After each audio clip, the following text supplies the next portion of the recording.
السلام علیکم، آداب ناظرین، شمع اسپیڈ نیوز میں آپ کا استقبال۔ میں آپ کا دوست عبداللہ خلیدی۔ آئیے نظر ڈالتے ہیں آج کی اہم خبروں پر۔ جدہ میں ہندوستانی قونصل خانے نے انڈیا کی فلاح و بہبود اور ذائقے کے عنوان سے خصوصی تقریب منعقد کی۔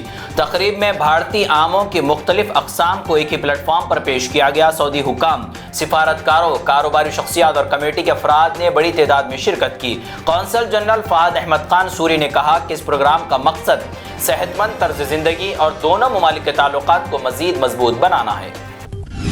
امریکی صدر ڈونلڈ ٹرمپ نے ایک بار پھر ایران کو سخت وارننگ دے دی۔ کہا کہ اگر ایران مذاکرات کے لیے تیار نہ ہوا تو امریکہ اس کے پاور پلانٹس اور پلوں کو نشانہ بنا سکتا ہے۔ ٹرمپ کا کہنا ہے کہ ایران کو جلد بات چیت کے میز پر آنا ہوگا ورنہ کارروائی جاری رہے گی۔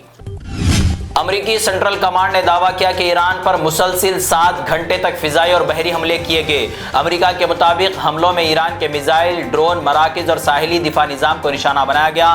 دوسری جانب ایران نے خبردار کیا کہ امریکی کارروائیاں جاری رہی تو ابنائے ہرمز بند رکھی جائے گی۔ خطے میں کشیدگی بڑھنے کی وجہ سے عالمی سطح پر تشویش میں اضافہ ہو گیا۔ سعودی کابینہ نے سرکاری آمدنی کے نئے قانون اور غیر ملکیوں کے لیے نئے ٹریننگ ویزا کی منظوری دے دی ہے۔ فیصلہ ولیعہد محمد بن سلمان کی زیر صدارت ہونے والے اجلاس میں کیا گیا۔ اجلاس میں سعودی عرب اور کینیڈا کے درمیان سرمایہ کاری، توانائی اور مصنوعی ذہانت کے شعبوں میں تعاون پر بھی زور دیا گیا۔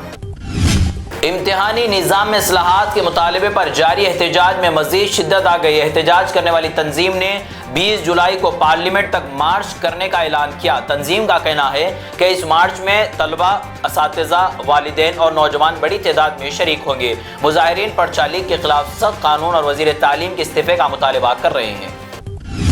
اب روڈ پر پیشاب کرنے والوں کی خیر نہیں۔ اب میونسپل عملہ ایسے افراد کی تصاویر اور ویڈیوز ریکارڈ کرے گا۔ ان ویڈیوز کو جرمانہ عائد کرنے کے ثبوت کے طور پر استعمال کیا جائے گا۔ شہریوں میں شعور بیداری کے لیے یہ ویڈیوز LED اسکرین پر بھی دکھائے جائیں گے۔ مرکزی حکومت نے کسانوں کی صحت کے پیش نظر خطرناک جڑی بوٹی مار دوا پیراکوٹ پر پابندی لگا دی۔ حکومت کے مطابق اس دوا کے استعمال سے ہزاروں کسانوں کی جانیں جا چکی ہے۔ کئی برسوں سے ڈاکٹر، زرعی ماہرین اور کسان اس پر پابندی کا مطالبہ کر رہے تھے۔ ماہرین نے حکومت کے اس فیصلے کو کسانوں کے حق میں ایک اہم قدم قرار دیا۔ حیدرآباد کے معروف وکیل خواجہ معیز الدین قتل کیس میں عدالت نے اہم فیصلہ سنایا۔ قتل کی سازش کے الزام میں گرفتار محبوب عالم خان کی درخواست ضمانت مسترد کر دی گئی۔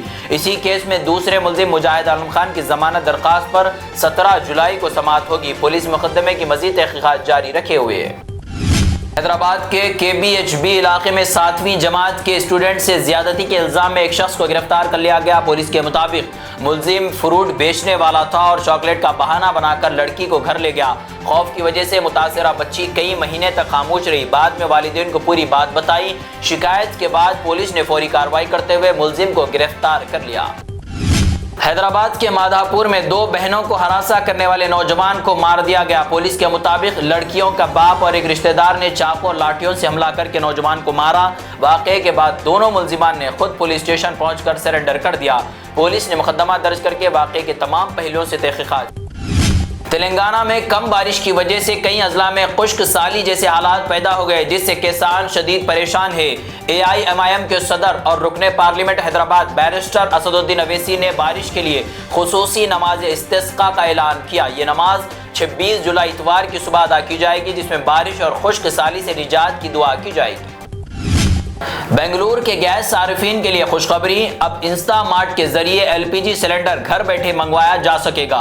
انسٹا مارٹ نے LPCL کے ساتھ شراکت کرتے ہوئے ملک میں پہلی بار on demand LPG delivery service شروع کی۔ صارفین 10 کلو گرام کا جدید سلنڈر یا 5 کلو گرام کا میٹل سلنڈر آسانی سے آرڈر کر سکیں گے۔ کمپنی کے مطابق اس سہولت سے طلبہ، ملازمت پیشہ افراد اور چھوٹے خاندانوں کو خاص فائدہ ہوگا۔ حیدرآباد میں حسین ساگر کے قریب لگژری رہائشی پروجیکٹ تنازع کا شکار ہو گیا۔ GHMC نے عمارت کی اجازت منسوخ کرنے کا شوکاز نوٹس جاری کیا، جسے بلڈر نے ہائی کورٹ میں چیلنج کر دیا۔ بلڈر کا موقف ہے کہ فل ٹینک لیول کی حدود ابھی تک حتمی طور پر طے نہیں کی گئی۔ Chief electoral officer C Sudarshan ready نے عوام سے SIR مہم میں بھرپور حصہ لینے کی اپیل کی۔ انہوں نے کہا کہ ووٹ کا حق محفوظ رکھنے کے لیے انومریشن فارم مکمل کر کے BLO کے حوالے کرنا ضروری ہے۔ ریاست میں اب تک تقریباً 50% ووٹرز اپنے فارم جمع کرا چکے ہیں۔ فارم جمع کرانے کے لیے صرف 10 دن باقی ہے، اس لیے شہری جلد کارروائی مکمل کریں۔ تلنگانہ بجلی کمپنی نے صارفین کی شکایت کے فوری ازالے کے لیے نیا واٹس ایپ نظام شروع کیا۔ اب بجلی بند ہونے یا فیوز اڑنے پر 1912 پر کال کرنے کے بجائے مقامی واٹس ایپ گروپ میں شکایت درج کی جا سکے گی۔ گروپ میں موجود لائن مین فوری کارروائی کر کے خرابی دور کرے گا۔ کمپنی کے مطابق اس نظام کا تجربہ کامیاب رہا اور جلد اسے پوری ریاست میں نافذ کیا جائے گا۔ تلنگانہ کے سرکاری اسکولوں میں تعلیمی سال شروع ہوئے 1 مہینہ گزر گیا مگر ہزاروں اسٹوڈنٹ اب بھی یونیفارم اور کتابوں سے محروم ہیں۔ حکومت نے پہلے ہی دن تمام سہولیات فراہم کرنے کا وعدہ کیا تھا لیکن یہ وعدہ پورا نہ ہو سکا۔ والدین کا کہنا ہے کہ بچے پرانے یونیفارم پہن کر اسکول جانے پر مجبور ہے۔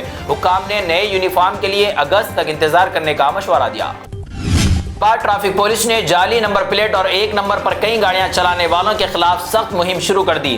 اے آئی اور سی سی ٹی وی کی مدد سے مشکوک گاڑیوں کی شناخت کی جا رہی ہے۔ گزشتہ 2 مہینے میں 20 سے زیادہ گاڑیاں ضبط اور کئی افراد گرفتار کیے جا چکے۔ پولیس کا کہنا ہے کہ یہ سنگین جرم ہے اور ایسے افراد کے خلاف سخت قانونی کارروائی کی جائے گی۔ محکمہ موسمیات کے مطابق تلنگانہ میں جمعرات سے 19 جولائی تک کئی علاقوں میں اچھی بارش کا امکان ظاہر کیا گیا۔ ماہرین کے مطابق یہ بارش حالیہ خشک موسم کے اثرات کم کرنے میں مددگار ثابت ہو سکتی ہے۔ کسانوں سمیت عوام کو موسم کی تازہ صورتحال پر نظر رکھنے کا مشورہ دیا گیا۔ یہ تھی اب تک کی اسپیڈ نیوز۔ جڑے رہے شمع نیوز سے، لائک کمنٹ شیئر کرنا نہ بھولے۔ دیکھتے رہے شمع نیوز، روشنی سچائی